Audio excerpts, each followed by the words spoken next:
Kristina Anea Fundaziotik martxoan antolatu ditugun bi jarduera hegaztiei buruzkoak dira. Lehenengo bat Kristina Anean izango da, eta bertan saiatuko gea gure inguruko hegazti arruntenak edo ezagutzen, beraien ezaugarriak eta baita irteera praktiko baten bitartez, bertatik bertara ikusteko aukera izango dugu.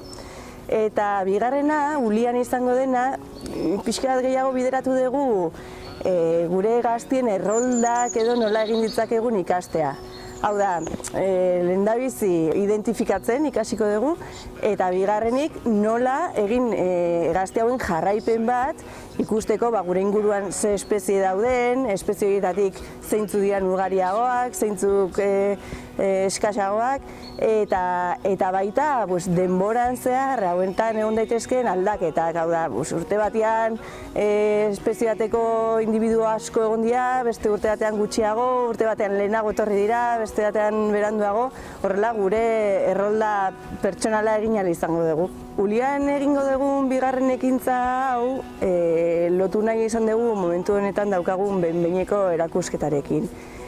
Saiatu gera hemen inguruan zientzia herritarra egiteko dauden aukeren fitxa batzuk aurkezten. Eta egingo dugun ariketa praktiko hori izango da hegaztien inguruan, baina badaude beste elementu batzuk jasotzen dituzten partaidetza proiektuak. Adibidez, badago guk parte hartzen dugun bat, Libera proiektuaren barruan, elite aplikazioaren bitartez, mendian edo ingurune naturaletan aurki ditzakegun hondakinak zenbatzen dituen proiektuak. Badago beste bat niri asko gustatzen zaidana eta da fenologiaren inguruko datu basea. Bertan, bolondresek edo egiten dutena da hainbat espezie aukeratu, izan daitezke animaliak, batez ere hegaztiak edo landareak ere bai, eta egiten zaie hauen jarraipena urtero errepikatzen diren prozesuena, adibidez, noiz loratzen diren, noiz ematen duten hostoak, noiz erortzen zaizkin hostoak zuhaitzei, edo hegazti bat migratzailea baldin badaz, noiz iritsi den onera, noiz juten den.